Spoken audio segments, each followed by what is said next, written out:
Bonjour. Voici de nouveau sur ma chaîne des vidéos qui sont cette fois consacrées à la décision statistique, c'est-à-dire au test.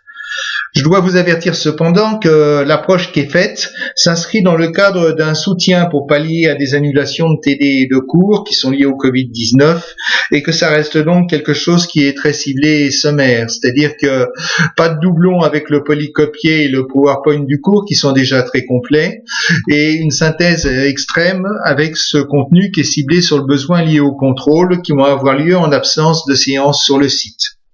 Donc on a 3 vidéos, une vidéo de présentation générale qui est celle-ci, qui est très courte, une vidéo d'illustration sur les tests paramétriques et une vidéo qui est consacrée aux tests non paramétriques.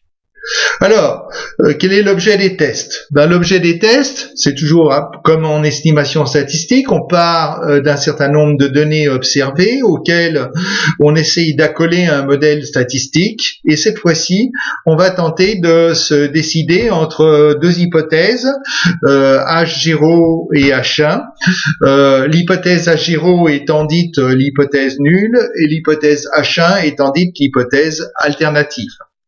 Par exemple, est-ce que, hypothèse H0, j'accepte une livraison ou est-ce que H1, je ne l'accepte pas?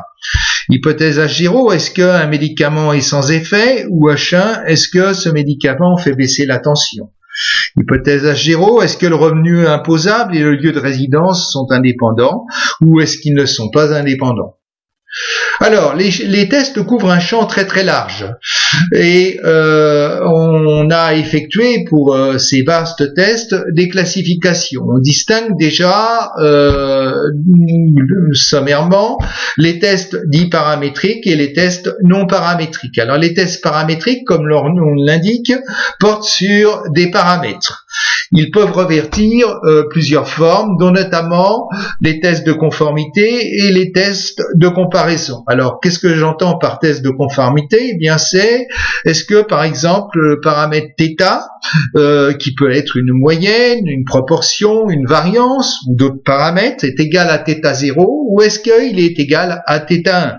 Là, en l'occurrence, on aura un test entre deux hypothèses qui sont dites simples.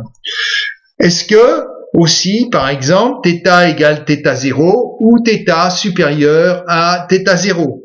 Là, on est dans le cas d'un test où l'hypothèse nulle est une hypothèse simple et l'hypothèse alternative qui est H1 est une hypothèse bilatérale, enfin, est une hypothèse multiple et ici unilatérale puisque d'un seul côté de θ0. Alors là, c'est le test unilatéral θ supérieur à θ0, mais il y a bien sûr le test unilatéral θ égale θ0 contre θ inférieur à θ0. Et puis en formant l'union des deux, eh bien on a le test, est-ce que θ égale θ0, θ différent de θ0, c'est-à-dire un test où l'hypothèse H0, l'hypothèse nulle est simple, et l'hypothèse alternative H1 est une hypothèse multiple et bilatérale, puisque des deux côtés de θ0. Autre famille de tests paramétriques, les tests de comparaison entre deux populations P et Q par exemple. Alors, est-ce que θP égale θ dans la population Q ou est-ce que θ dans la population P n'est pas égal à θ dans la population Q? Alors, ils peuvent se décliner aussi sous une forme unilatérale, c'est-à-dire θP égale θQ contre θP supérieur à θQ par exemple.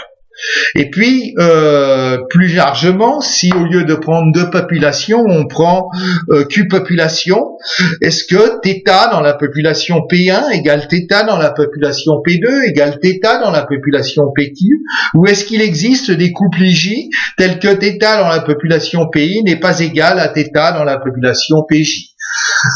Ce sont ces tests-là, bon, je les traiterai pas, mais c'est notamment le test dit ANOVA, l'analyse de la variance. Alors, pour les tests non paramétriques, eh bien eux, ils sont vraiment très très nombreux. Ils sont moins exigeants en ce qui concerne leurs hypothèses de mise en œuvre, mais par contre, ils sont beaucoup moins puissants que les tests paramétriques.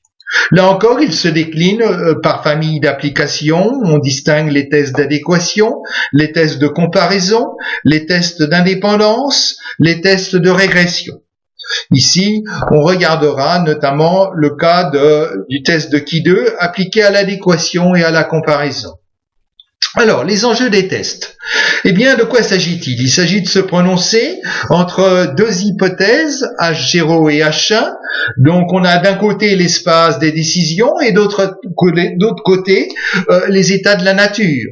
Alors, quand je décide H0 et que la nature, en fait, répond par H0, il n'y a pas d'erreur et à ce moment-là, donc, les erreurs ici sont portées dans ce tableau. L'erreur est nulle.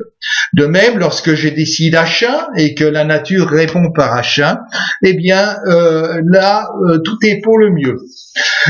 Par contre, si je décide H1 et que la nature répond à H0, eh bien je suis à ce moment-là dans un cas d'erreur, qui est l'erreur d'avoir décidé H1 alors que c'est H0 est vrai. C'est l'erreur dite de première espèce. De même, si je décide H0 alors que la nature en fait se traduit par H1, eh bien je suis en situation d'erreur. L'erreur qui est la probabilité de décider H0 alors que H1 est vrai, c'est l'erreur de seconde espèce, bêta. En fait,